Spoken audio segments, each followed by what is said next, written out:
시장도 있습니다. 짝퉁이 백화점도 있습니다. 진짜보다 더 진짜 같은, 정품보다 더 정품 같고 명품보다 더 명품 같은 그런 백화점이 있습니다. 가짜가 진짜 같은 세상 속에서 우리가 살고 있습니다. 여러분, 사실은요, 이 교회 안에 들어와서 역시 이 짝퉁이 신앙을 갖고 있는 사람들이 있습니다. 짝퉁이 교회도 있습니다. 아주 중요한 것은 나는 짝퉁이가 아닌가. 짝퉁이는 더 폼을 잡고 더 멋을 내고 그렇습니다. 진짜 예수 믿는 사람처럼 하는데 그는 예수를 믿지 않습니다. 짝퉁입니다. 사실 무서운 거죠. 그런 세상 속에 그런 교회들이 점점 많아지는 가운데, 그런 짝퉁이 신앙 가지고 있는 사람들이 점점 많아지는 때에 여러분과 제가 살고 있습니다. 사도 바울이 살았던 그 시대 역시 가짜가 많았습니다. 특히 이 가짜 철학자들, 그들은 허풍을 떨면서 돈을 밝히면서 대중 앞에서 아주 연설을 열심히 했습니다. 여러분, 구약시대 거짓 선지자들처럼 대중의 욕망을 충족시켜주고 그 가려운 길을 긁어 주는 데만 혈안이 된 그들, 그리고 지금 바울 주변의 철학자들, 견유학파라 그러죠. 방랑하면서 구걸하면서 공공건물에서 자면서 거지처럼 살던 철학자들 있었습니다. 그런 시대 사도 바울이 복음을 전하면서 오해받을 소지가 있었습니다. 말은 번지르게 해도 저 사람도 가짜일 거야. 그런 때입니다. 물론 데살로니가 성도들은 바울을 오해하지 않았습니다. 하지만 외부에서 그렇게 오해할 수 있기 때문에 사도 바울은 오늘 본문 3절에서 말합니다. 우리가 아는 권면은 간사함이나 부정이나 속임수로 하는 게 아니다. 그렇게 못을 박습니다. 나는 또 돌아다니는 이 가짜 철학자들 같이 간사함, 부정, 속임수로 하는 게 아니다. 오로지 복음만을 전한다. 그렇게 말합니다. 그래 자신을 변증하고 있는데 바로 2장의 시작이 됩니다. 1절에서 8절까지 우리가 보았습니다. 사도 바울은 그 당시 가짜들과 자신을 분리시켰습니다. 두 가지로 말합니다. 나는 청직이다. 또 하나는 나는 유모다. 첫째, 바울은 자신을 청직이라 말합니다. 오늘 본문에 청직이라는 단어 자체는 나오지 않습니다. 그러나 4절을 보시면 4절, 복음을 위탁받았으니 라고 기록하고 있습니다. 이 위탁받은 자를 우리는 청직이라 합니다. 청직이란 남의 재산을 관리하는 사람입니다. 그러한 책임을 맡은 사람은 언젠가는 셈을 치르는 날이 옵니다. 주인에게 소환을 받아 개인적으로 계산을 치루어야 하는 것입니다. 사도 바울은 자기가 복음을 위탁받은 청직이라고 말합니다. 그리고 이 복음을 위탁받았다는 말씀 앞에 하나님께 옳게 여기심을 입어 라는 말씀이 나옵니다. 여기서 옳게 여기심을 입어라는 말씀은 시험을 통과했다는 의미입니다. 테스트에 합격했다는 말씀입니다. 그러니까 사도 바울이 하나님의 시험에 합격해서 하나님께서 친히 복음을 위탁했다는 말씀입니다. 맡기셨다는 것입니다. 하나님께서 바울을 믿으시게 보시고 믿고 맡기신 것입니다. 야, 너 참 믿음직스럽다 인정해 주신 것입니다. 물론 이 말씀이 사도 바울이 복음을 전하는 청지기로 나는 완벽해 이런 말씀은 아닙니다. 2절에 보면 사도 바울이 자기 힘으로 청지기의 일을 감당한 것이 아닙니다. 2절에 고난과 능력이라는 것은 빌립보에서 여러분 아실 거예요. 있었던 일입니다. 빌립보에서 고난과 능력을 당하였으나 바울이 누구를 힘입어 복음을 전합니까? 누구를 힘입어요? 우리 하나님을 힘입어. 많은 싸움 중에 하나님의 복음을 너희에게 전하였노라. 하나님의 복음을 말하는 이 복음을 맡은 자, 청지기의 직분을 우리 하나님을 힘입어 감당했습니다. 빌립보에서 능력을 당한 말씀은 사도행전 16장에 나와 있습니다.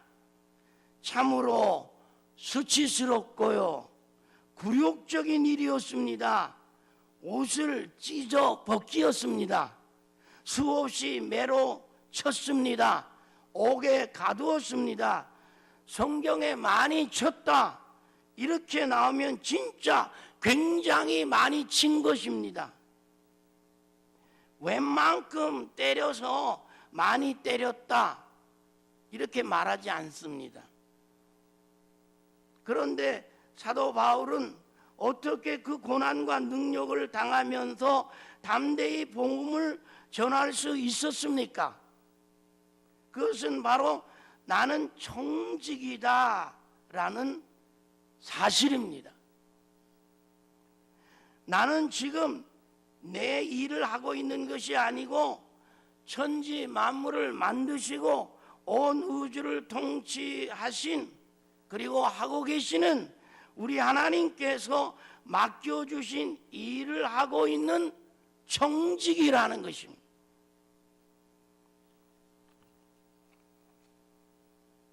사절에서 봤던 것처럼 하나님께서 나를 옳게 여기셔서 이 일을 나에게 부탁하셨다. 이게 청지기 의식입니다. 청지기에게 가장 중요한 것은 이 일을 누구에게서 부탁받았느냐는 것을 늘 생각하는 것입니다. 누구로부터 받은 것입니까? 이 복음 전하는 사명은 하나님께로부터 받은 것입니다. 오늘 우리가 하고 있는 예수 그리스도의 핏값으로 사신 교회 일, 주님이 피 흘려 사신 이 교회 일, 복음 전하는 일, 이 교회 안에서 하는 모든 일들 누구로부터 받은 것이며 맡은 것입니까? 나를 능하게 하신 그리스도 예수 우리 주께 내가 감사함은 나를 충성되이 여겨 내게 직분을 맡기심이니.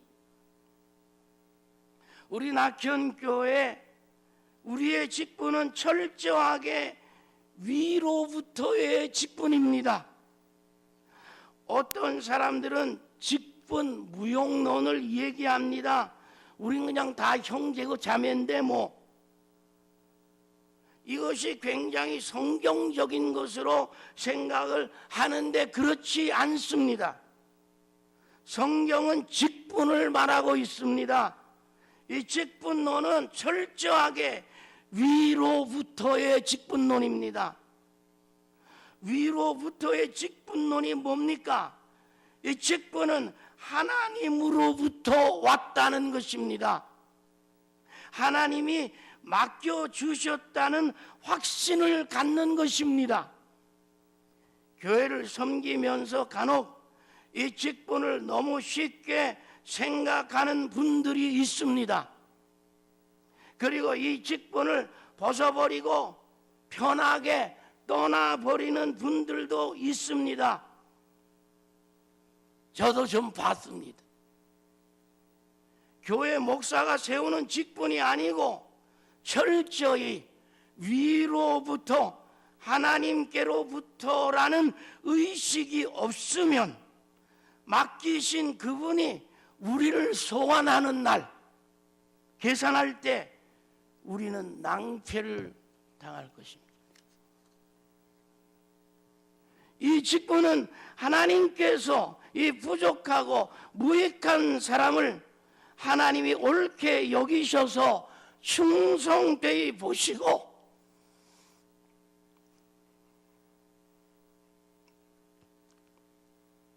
맡겨주신 것입니다. 사도 바울은 이 생각이 철저했습니다. 그러니 고난이나 능욕당하는 것이 문제가 되지 않았습니다.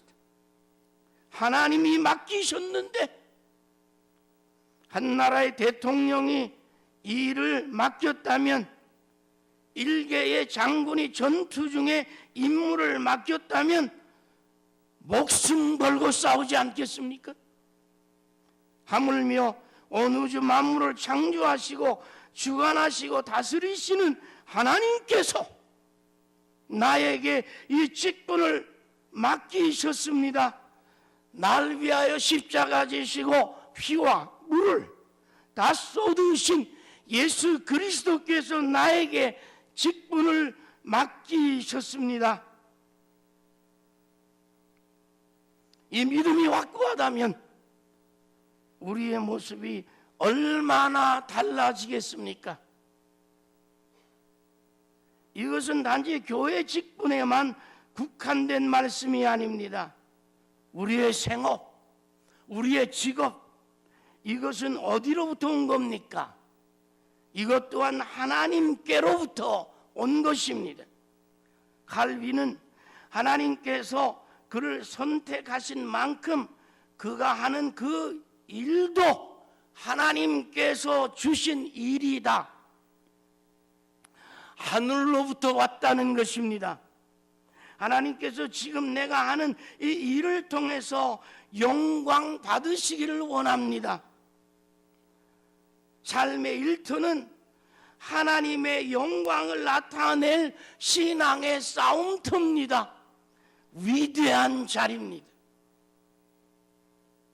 사도 바울은 이 믿음을 가지고 있었기 때문에 복음에 위탁받은 자로서 직분을 감당하는 모습 역시 달랐습니다.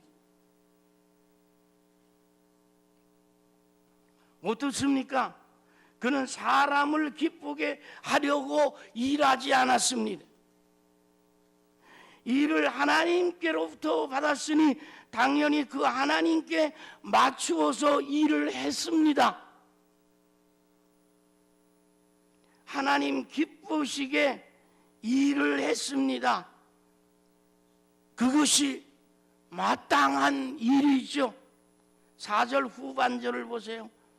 오직 우리 마음을 감찰하시는 하나님을 기쁘시게 하려 함이라. 그래서 그렇게 하나님을 기쁘시게 하려고 하니까 자연스럽게 간사, 부정, 속임수 같은 것은 없었습니다. 간사, 3절의 간사는 잘못된 생각, 잘못된 사상, 비성경적인 세계관, 가치관들을 말합니다. 부정, 불순한 동기입니다. 내가 이렇게 말하면 저 사람이 이렇게 생각하겠지. 그래서 그 사람을 내 뜻대로 조종하고 싶어서 말하는 것, 진실되게 말하는 것이 아니라 상대방의 통제하고 싶은 마음으로, 불순한 마음의 동기로 말하는 것, 이게 부정입니다. 속임수, 가짜를 진짜처럼 속이는 것입니다. 이를테면 복음이 아닌데 복음인 것처럼, 진리인 것처럼 어디서 좋은 얘기 들은 이야기, 슬픈 이야기 가져다가 성경이 아닌 것을 성경인 것처럼 성도들을 감동시키는 것,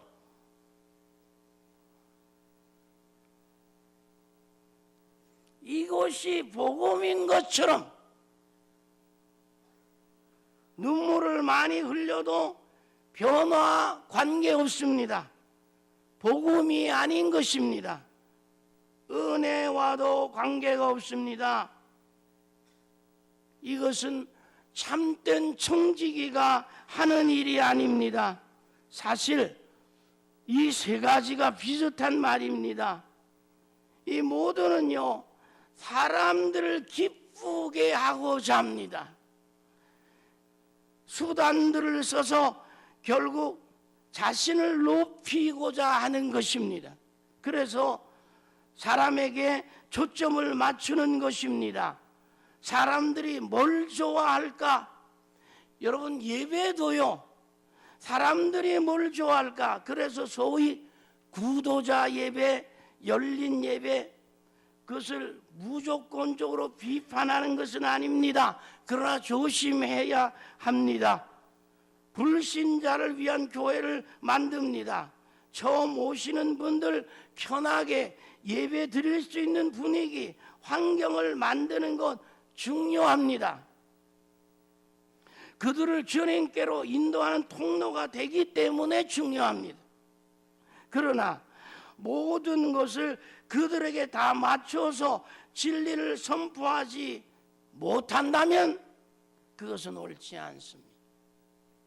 불신자들이 교회에 와서요, 좋은 인상을 받는 것도 중요하지만 성령님께서 그 성령님께 깊이 의탁하는 가운데, 아주 깊이 의지하는 가운데 선포되는 말씀을 통해서 그들이 지금까지 살아왔던 잘못된 삶, 바르지 못한 인생관, 사상들이 주님의 말씀 앞에 깨지고 여지없이 부서지고 뒤집어져서 참된 회개와 통회가 일어나는 것이 제일 중요한 것입니다. 이 생명의 역사가 모든 우리들에게, 여러분에게 일어나야 할 역사입니다. 우리의 사역이 사람을 기쁘게 하고자 할 때 불순한 동기, 속임수, 간사, 부정이 나오게 되는 것입니다. 그러다 보면 잘못된 가르침이 됩니다. 하나님의 영광은 다 사라지고 사람들을 기쁘게 하는 수단들만 난무하게 되는 것이죠. 하지만 여러분이 하나님을 기쁘시게 하고자 하는 마음과 그 하나님께서 나에게 이 직분을 주셨다는 사실을, 확신을 가지고 또 확신을 가지고 살아간다면 이 세상 사람들로부터 고난과 능력이 와도 하나님이 주신 힘으로 감당하게 될 줄 믿습니다. 이 일을 할 때 태도나 자세는 절대로 간사, 부정, 속임수를 쓰지 않을 것입니다. 그래서 이 일을 누가 맡겼느냐, 이 생각이 직분자에게 제일 중요합니다. 내가 지금 이 직분을 갖고 있는데 이건 누가 주셨나? 이것은 우리의 삶의 근본적인 자세를 바르게 해줍니다. 저에게 오늘 이 자리에서 설교하는 일, 이거 누가 부탁한 일인가? 이 생각을 진지하게 하고 상주에서부터 이 강단에 올라오는 시간까지 얼마나 준비하고 기도하며 올라왔을까? 지난주에 저는 마지막 순서 축도를 했습니다. 저는 축도를 그렇게 준비한 적이 없었습니다. 참 부끄러운 고백이죠. 물론 여러분을 오랜만에 만나는 사랑하는 마음으로 그럴 수 있었겠지만 주님이 이 축도를 나에게 맡기셨다는 의식을 가지고 오랜 시간 써가며 준비했어요. 그러면서 느낀 것은요, 축도가 참 어려운 것이다. 축도가 너무 중요한 것이다. 축도는 하나님, 성부 하나님, 성령 하나님을 들어서 축도하는 일이기 때문에 이건 너무나 중요하고, 그리고 기도로 준비하지 않고는 못할 일이구나. 마찬가지로 지금 내가 회사에서 하는 일, 누가 내게 맡겼나? 하나님이 맡겼다고 믿으면 간사나 부정이나 속임수 쓰지 않을 것입니다. 물론 직접적으로는 상관이 맡긴 일이지만 근본적으로는 하나님께서 나에게 부탁 안에 맡기신 겁니다. 이 부탁은요, 어찌 보면 최선을 다해서 최선도 모자라 목숨 걸고 이 일을 해야 할 것이죠. 그리고 그 가정은 너무 정직하고 깨끗하고, 정말 깨끗하게 처리돼야 할 것입니다. 이제 내가 사람들에게 좋게 하랴, 하나님께 좋게 하랴, 사람들에게 기쁨을 구하랴, 내가 지금까지 사람들의 기쁨을 구하였다면 그리스도의 종이 아니니라. 우리의 모든 일, 교회에 이르든 직장에서의 일이든 가정에 이르든 죽게 하듯 주께서 맡겨주셨다는 믿음으로 모든 일을 감당하시기를 축원합니다. 주님의 이름으로 축원합니다. 두 번째로 사도 바울이 가졌던 마음은 유모의 마음입니다. 사도 바울은 7절에 우리가 너희 가운데서 유순한 자 되어 유모가 자기 자녀를 기름과 같이 하였으니 말씀합니다. 사도 바울은 그가 강직한 사람이요 불도저와 같은 사람입니다. 그와 유모라는 이미지는 잘 매치가 잘 어울리지가 않습니다. 나는 유모가 자기 자녀를 기르는 것처럼 사역했다, 이렇게 바울은 말합니다. 그런데 뭐하고 대비해서 유모 같다고 말씀합니까? 5절 6절을 보면 그 당시 가짜 철학자들 수식하던 말,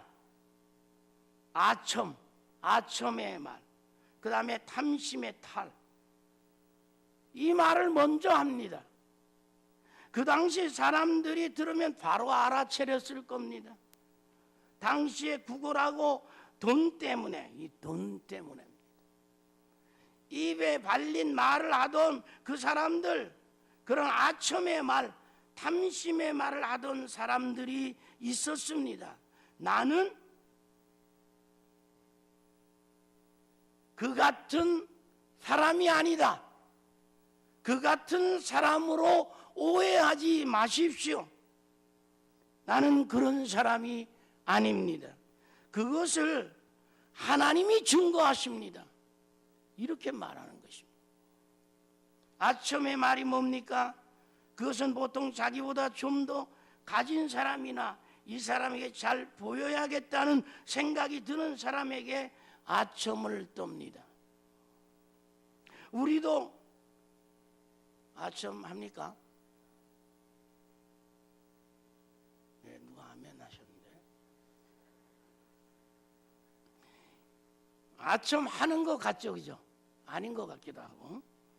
아첨과 칭찬은 어떻게 다릅니까? 아유, 집사님 너무 이뻐요, 뭐 이런 거. 너무 멋져요. 이런 말이 칭찬인지 아첨인지 어떻게 구분합니까? 성경이 말씀합니다. 아첨의 말 다음에 탐심의 탈이라는 말이 나옵니다. 이게 연결된 개념입니다. 아첨과 탐심은 연결되어 있습니다. 그러니까 우리가 말을 할 때 그 속에 탐심이 있으면 그것은 아첨입니다. 탐심이 없이 순수하면 그건 칭찬입니다. 정말 속에서 우러러 나오지 않는데 내가 이 사람에게 이렇게 칭찬하고 격려해서 내가 이 사람에게 잘 보여야지 하면서 내가 좀 겸손하고 미덕이 있는 사람으로 보여야지, 이렇게 되면, 이런 마음을 가지게 되면 자기가 높아지고 싶어하는 마음입니다. 자기 어떤 유익을 취하려는 의도성이 있는 칭찬, 그것은 아첨입니다. 탐심의 달에서 이 달이라는 것은 신약 성경에 주로 외식이라는 말로 나옵니다. 바울은 외식적으로 속에 이렇게 탐심을 가지고 너희에게 겉만 번지르하게 복음을 전하지 않았다는 것입니다. 아예 자기 욕심을 채우기 위한 복음 전파하지 않았다는 것입니다. 그러면 바울은 어떻게 그들을 대했습니까? 나는 유모 같은 마음으로 너희를 양육하고 길렀다, 그렇게 말합니다. 그런데 이 말을 바로 하지 않고 유모라고 하는 말하기 전에 이렇게 말합니다. 내가 사도로서 마땅히 권위를 주장할 수 있으나, 바울 사도가 하는 말씀은 우리가 사도이기 때문에 충분히 존경받고 권위를 주장할 수 있다, 이거죠. 성도들이 다 존경하고 아이고 바울 사도 선생님 또 받드는 것이죠. 사도 바울은 담대히 말합니다. 충분히 그리스도의 사도로 그런 권위를 주장할 수 있다. 그런데 그런 거 나는 안 하였다. 바울은 사람들이 우러러보는 그런 영광, 그런 거 다 필요 없다고 했습니다. 유순한 자 되어 유모가 자기 자녀를 기름과 같이 하였다고 했습니다. 내가 그리스도의 사도로서 영적 권위자의 모습으로 너희들에게 주장할 수 있다. 내가 사도인데 이렇게 하십시오. 또 이렇게 해 주십시오. 저는 그리스도의 사도입니다. 이렇게 하는 것이 합당한 대우입니다. 이렇게 할 수 있다는 것입니다. 그러나 사도로서 내 권위를 주장하지 않고 나는 자녀를 기르는 유모 같은 마음으로 사역을 했다는 것입니다. 유모라는 말, 사도라는 말과 대조해서 나옵니다. 정말 겸손하고 낮아진 표현입니다. 마치 빌립보서 2장 5절에 11절 예수님의 자기 비하와 같은 거의 비슷한 모습이죠. 하나님의 본체시나 동등됨을 취할 것으로 여기지 아니하시고 도리어 자기를 비워 종의 형체를 가지고 사람의 모양으로 나타나셨음에 자기를 낮추시고 죽기까지 복종하셨으니 십자가에 죽으심이라. 사도 바울은 늘 이런 삶을 동경했습니다. 주님처럼 살다 주님처럼 죽는 것을 사모하며 산 사람입니다. 자기와의 싸움에는 날마다 죽노라는 사람입니다. 그는 비록 사도로서 무게감 있고 존경받는 자리에 있을 수 있었고 자기 권위를 충분히 주장할 수 있었으나 그 자리에 앉지 않았습니다. 어린아이처럼 낮아져 유모같이 그들을 길렀다고 말씀합니다. 아이를 키워보셨죠? 유모, 젖먹이는 어머니, 기르는 어머니, 어린아이를 키우는 유모입니다. 여러분, 우리가 어린아이를 대할 때는 먼저 목소리부터 다릅니다. 발음도 아이처럼 합니다. 잠잘까? 하는 말을 뭐라 그러죠? 코 할까? 그러죠. 코 할까? 젖 먹을까? 쭈쭈 먹을까? 그러죠. 또 맘마 먹을까? 그러죠. 또 오줌 누웠냐? 쉬했냐? 그러죠. 똥 쌌냐? 물을 때는 응가했냐? 그러죠.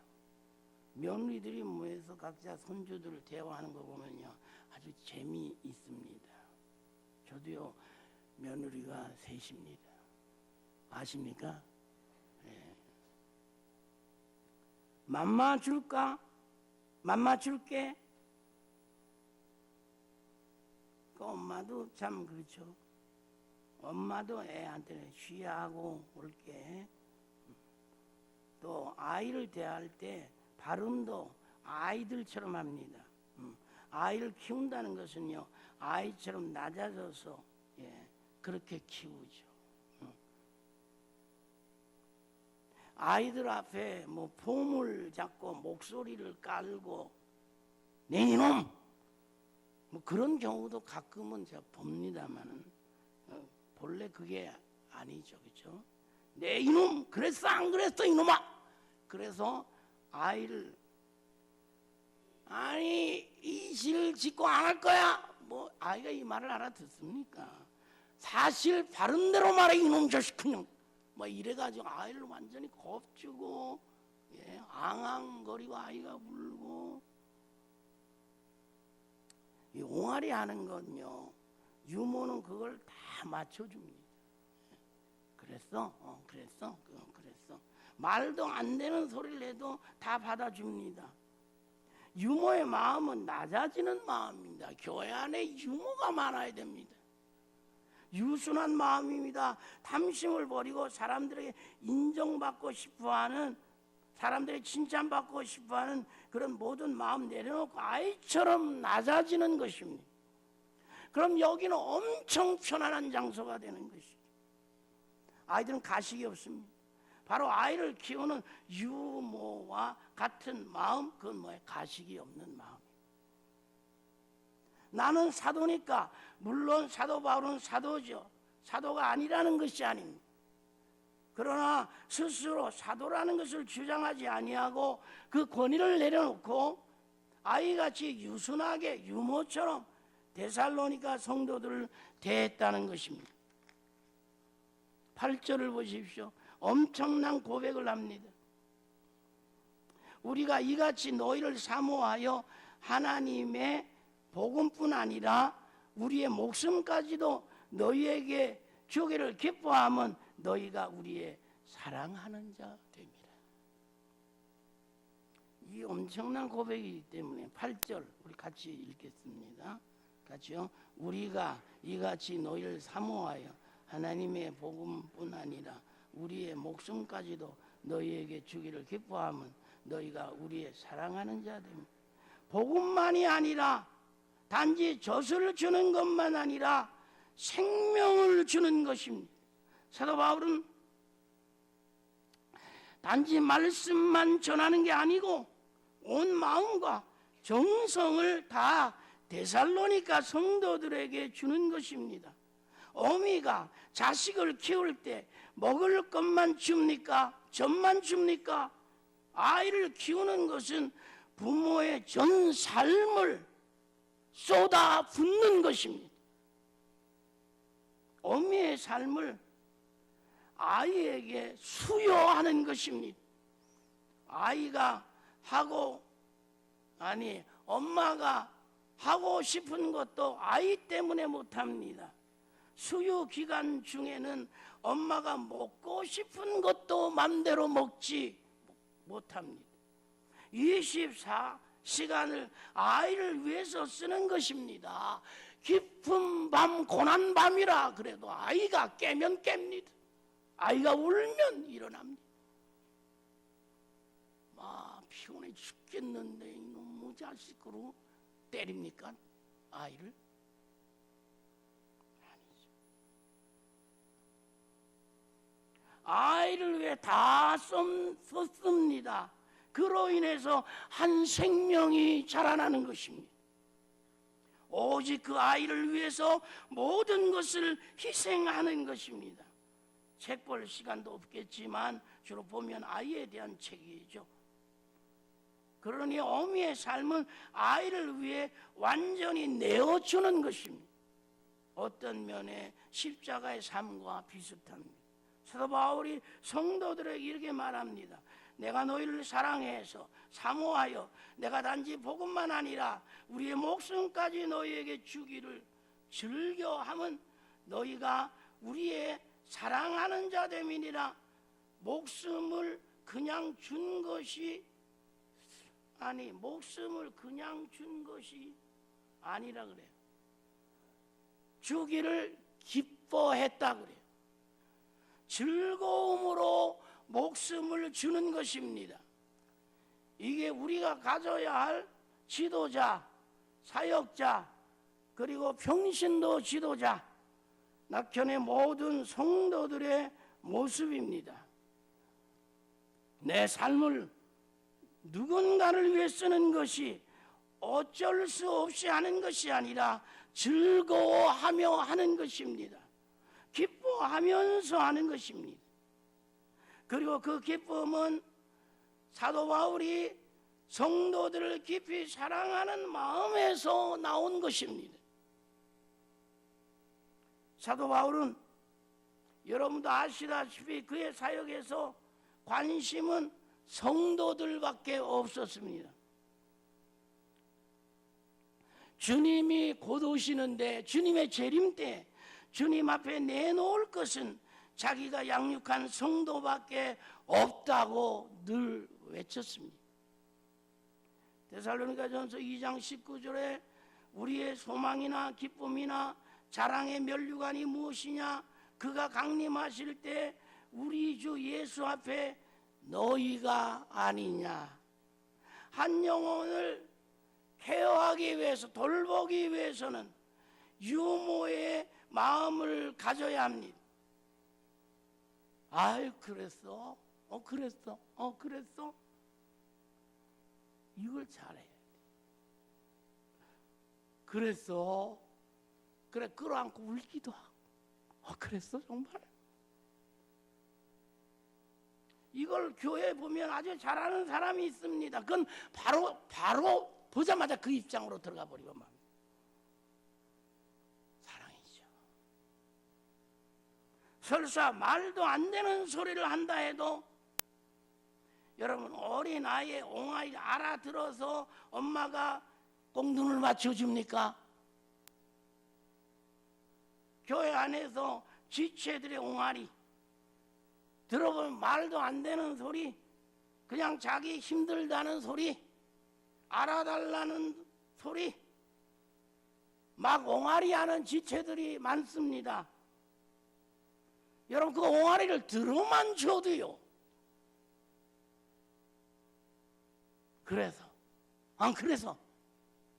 그래서 어쨌든 말이에요. 이렇습니까? 응? 무척 바쁘셨겠군요. 예. 참 어려웠겠어요. 응?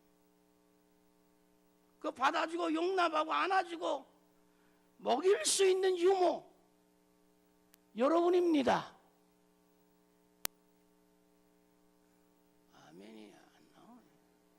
여러분입니다.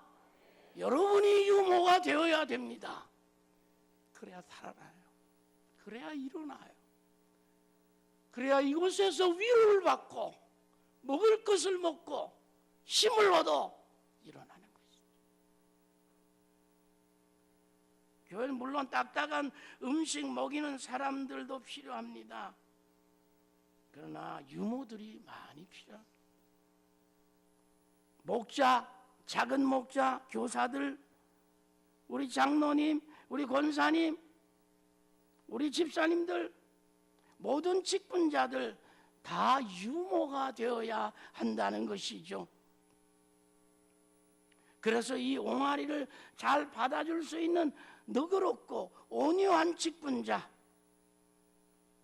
세상에 어느 부모가 그 옹알이에 대해서 논리적으로 야 너 그 발음이 그게 뭐냐, 틀렸어, 나 따라 해봐, 그런 부모 있습니까? 옹알이 듣고 옹알이 하는 모습을 보고 그건 자라나는 과정 속에서 하는 말이지 않습니까?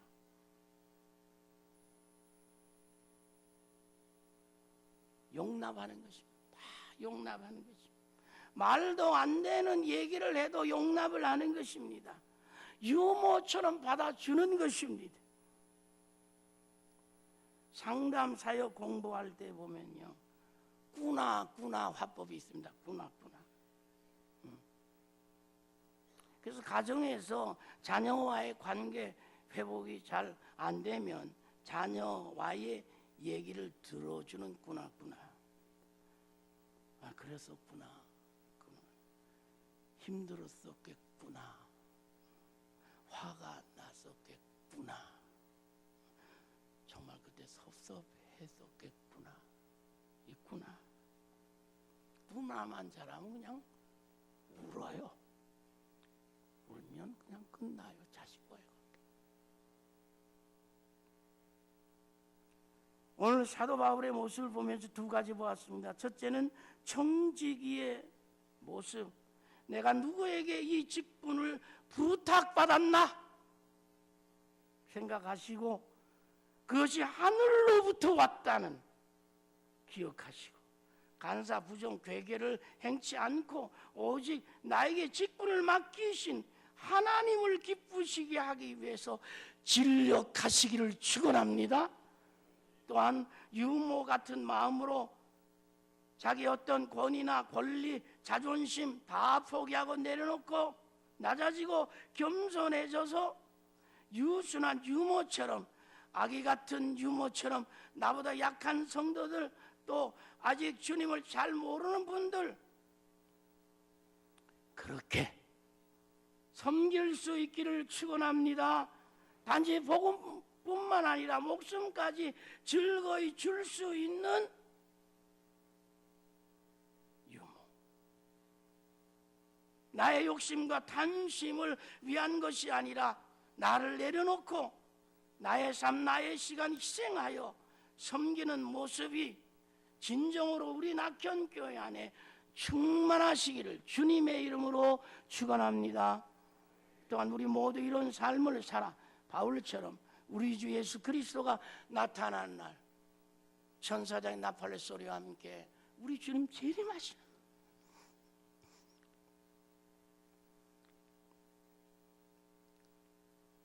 그때 우리가 돌봤던 영혼들이 우리가 받을 상급이라고 고백할 수 있기를 축원합니다. 기도하시겠습니다. 하나님 감사합니다. 우리를 부르시고 자녀 삼아 주시고 직분 주시고 사명 주시고 교회 안에서 은사대로 쓰임받게 하시니 감사합니다.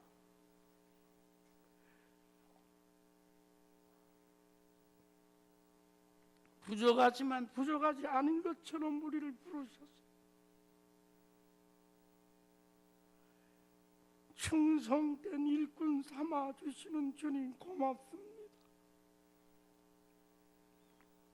우리가 누구를 위하여 일을 하며 직분을 감당하고 있는지 돌아보게 하옵소서. 오직 하나님을 기쁘시게 하게 하려고 일하게 하옵소서. 하나님 영광만을 바라보며 정직이로서 분명한 삶의 태도를 갖게 하옵소서. 또한 유모 같은 마음을 주셔서 복음뿐만 아니라 목숨까지 지체를 위해서 즐거이 줄 수 있는 은혜를 주옵소서. 나를 희생하며 낮아지며 주님을 모르는 자, 잘 모르는 자, 아직 어린 자들 양육하며 주님께 더 가까이 이끄는 데 쓰임받게 하여 주시옵소서.